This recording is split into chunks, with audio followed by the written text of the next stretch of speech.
3-phase load balance ആയിട്ടില്ലെങ്കിൽ current charge കൂടുമോ? അഥവാ 3-phase ലോഡ് ബാലൻസ് ആയില്ലെങ്കിൽ എന്തൊക്കെയാണ് മറ്റു പ്രശ്നങ്ങൾ? ഇതൊരു സബ്സ്ക്രൈബർ അയച്ചു തന്ന് ചോദിച്ച ചോദ്യമാണ്.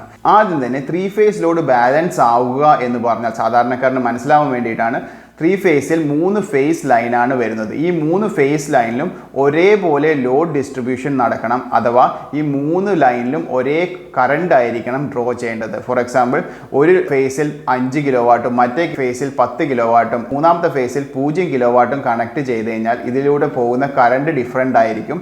ഇതിനാണ് ലോഡ് അൺബാലൻസിങ് എന്ന് വിളിക്കുന്നത്.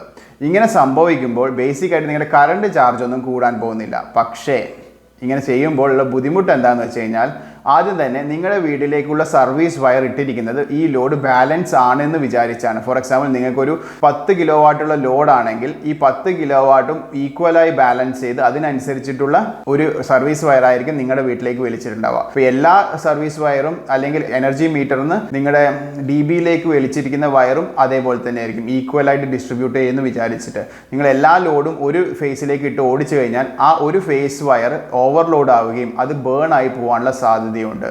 ഒരു കാരണവശാലും എല്ലാ ലോഡും ഒരു ഫേസിലിട്ടിട്ട് ഓടിക്കാൻ പാടില്ല, ഫസ്റ്റ് ഓഫ് ഓൾ. രണ്ടാമത്തെ, ഇങ്ങനെ സംഭവിക്കുമ്പോൾ എല്ലാ വീട്ടിലും ഇങ്ങനെ ലോഡ് അൺബാലൻസ് ആയിട്ടാണ് ഒരു ട്രാൻസ്ഫോമറിൽ ഓടുന്നതെങ്കിൽ ട്രാൻസ്ഫോമറിൻ്റെ ലോഡും അൺബാലൻസ് ആവുകയും അതുമൂലം ന്യൂട്രൽ വോൾട്ടേജ് ഉണ്ടാവാനുള്ള ഒരു ടെൻഡൻസിയും ഉണ്ട്. അതുകൊണ്ട് മാക്സിമം നിങ്ങൾ ലോഡ് ബാലൻസ് ചെയ്ത് ഓടിക്കാൻ ശ്രദ്ധിക്കേണ്ട അത്യാവശ്യമായിട്ടുള്ള കാര്യമാണ്. ഐ ഹോപ്പ് നിങ്ങൾക്ക് ഈ ചോദ്യത്തിനുള്ള ഉത്തരം കിട്ടി. ഇത്തരം ചോദ്യങ്ങൾ ഉണ്ടെങ്കിൽ കമൻറ്റ് ബോക്സിൽ ചോദിക്കാൻ മടിക്കേണ്ട. ഇത്തരം കാര്യങ്ങൾ കൂടുതൽ അറിയാൻ ഈ ചാനൽ സബ്സ്ക്രൈബ് ചെയ്യുക.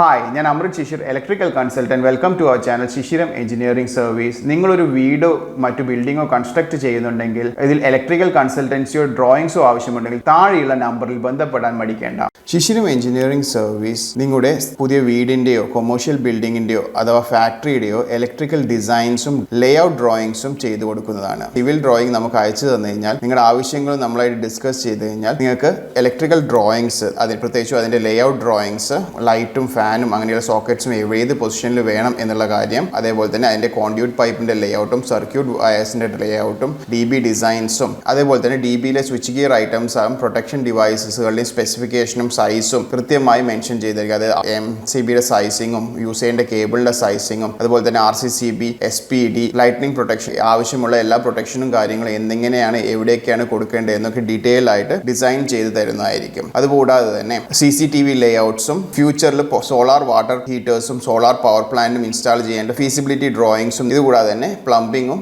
മറ്റ് എസ്റ്റിമേഷൻ ഡിസൈൻസും ഒക്കെ അവൈലബിൾ ആണ്. താല്പര്യമുള്ളവർക്ക് താഴെയുള്ള നമ്പറിൽ കോൺടാക്ട് ചെയ്യാവുന്നതാണ്.